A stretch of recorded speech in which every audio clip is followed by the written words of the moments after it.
वहीं लॉकडाउन 5 को लेकर भागलपुर के सीनियर सामाजिक कारकुन व नागरिक सेवा समिति के सदर रिजवान खान ने नासरी मीडिया से मुखातब होकर अपनी राय शेयर करते हुए कहा कि लॉकडाउन बराए नाम है, लोग जम्मे गफ़ीर के साथ तमाम मकामात पर नज़र आ रहे हैं।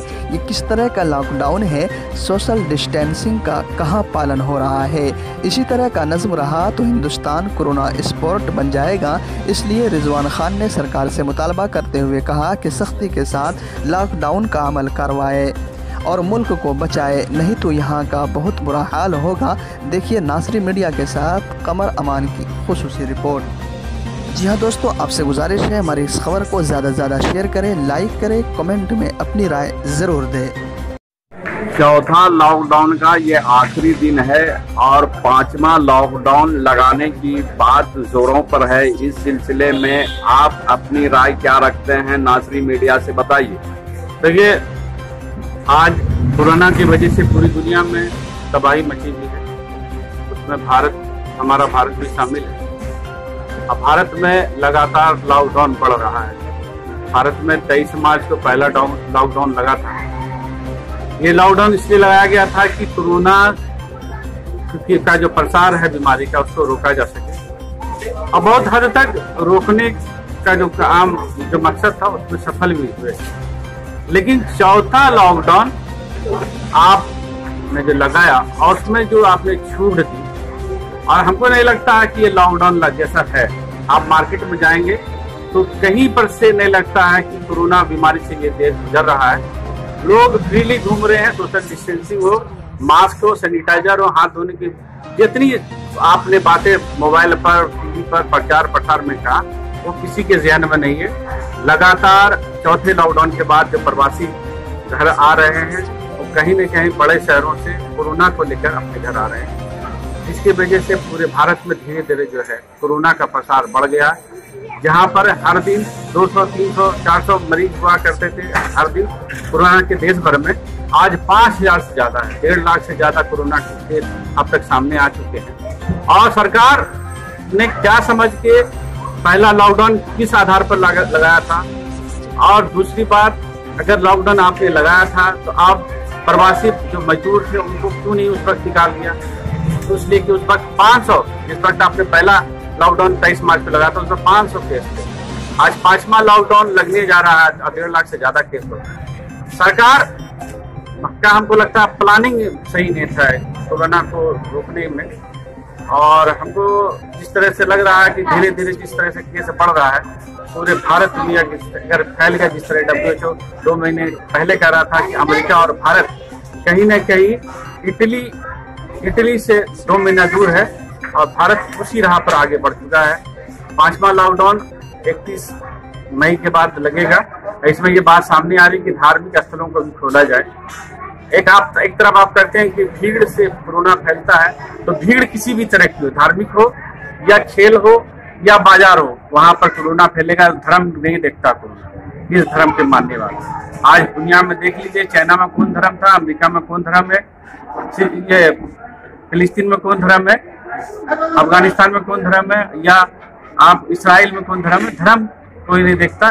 कोरोना ये फैलेगा और आज को रोकने का तरीका ये है कि जिसको बीमारी हुई है उसको आप समाज से अलग कीजिए ताकि वो दूसरे में नहीं। और लगातार जिस तरह से बीमार बढ़ रहे हैं, हमको भारत सरकार से हमारी मांग होगी कि 5वां लॉकडाउन को सख्ती से लागू करने के साथ ये कोशिश किया जाए कि टेस्टिंग की प्रक्रिया को ज़्यादा तेज किया जाए। साथ ही साथ जो मजदूर वर्ग के लोग हैं, जो रोज कमाने खाने वाले लोग हैं, उनको आमदनी के जरिया 2 महीने से बंद है, उनको सीधा बैंक अकाउंट में ट्रांसफर किया जाए ताकि वो रोजमर्रा की जिंदगी वो आसानी से गुजार सकें। क्योंकि हम देख रहे हैं कि दुनिया के दूसरे देश जहाँ पर कोरोना की वजह से लॉकडाउन है, वो अपने नागरिक को लगातार मदद बैंक अकाउंट में पैसा देके कर रहे हैं, जिससे वहाँ पर रुक रहा है कोरोना का मरीज। लेकिन भारत में आपने छोड़ दिया है खुले लॉकडाउन, चौथोर में ढील देके कि हम मदद नहीं करेंगे, आप मार्केट में जाइए, कमाइए और बीमार होकर अपने घर में आके मर जाइए, सड़कों में मर जाइए। और देखने में भी आ रहा है कि लोग सड़कों पर चल रहे हैं और गिर रहे हैं और उसको कोई देखने वाला नहीं है। तो भारत सरकार से मेरा मांग होगा, प्रधानमंत्री जी से, कि लॉकडाउन 5 को सख्ती के साथ भारत में लागू करते हुए धार्मिक स्थलों को नहीं खोला जाए और जरूरतमंद के खाते में सीधा ट्रांसफर भारत सरकार करे। हमको नागरिक को बचाना है, तभी हमारा देश बचेगा। अब भारत एक बड़ा हॉट स्पॉट बनने जा रहा है। जैसा WHO कह रहा है कि जून और जुलाई में भारत जो है महामारी का केंद्र हो सकता है। हम महामारी के केंद्र को तभी रोकेंगे जब लॉकडाउन का पालन सही से करवाते हुए लोगों को घर में रह के मदद करने का काम करेंगे।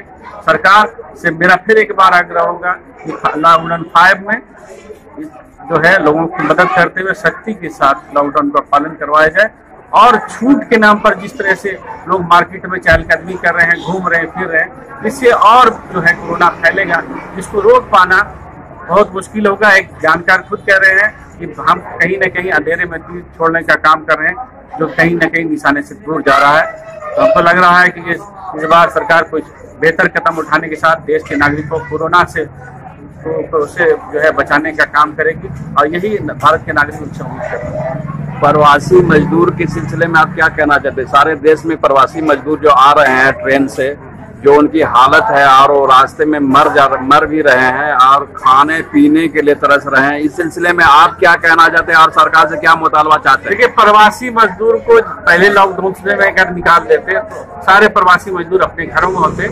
अब वो कोरोना लेकर अपने घर में तोहफे के तौर पर नहीं आते, क्योंकि बड़ों शहरों में खासकर कुछ महानगरों में कोरोना बहुत तेजी से फैला। अब प्रवासी मजदूर ज्यादातर बड़े शहरों में ही काम कर रहे हैं। अब वो एक तो वो घर लौट रहे हैं, साथ में वो कोरोना भी लेके लौट रहे हैं। आप देख रहे हो ट्रेनों में लोग भूखे मर रहे हैं कि कोरोना से मर रहे हैं, ये साबित भी नहीं हो पा रहा।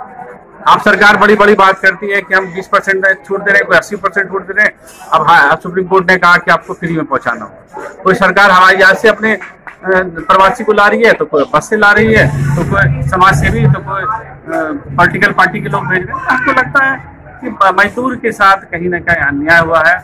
सड़कों पर लोग पैदल चले आ रहे हैं 1200-1400 किलोमीटर। हम सुनते थे कि जो है लोग पहले के जमाने में पैदल 2000-3000 किलोमीटर चलते थे। आज आधुनिक युग में जहां लोग चांद पर जाने की बात करते हैं, 4000 किलोमीटर लोग पैदल अपने घर तक पहुंच गए। तो कहीं ना कहीं लगता है कि हम अव्वल से पुराने युग की तरफ बढ़ रहे हैं।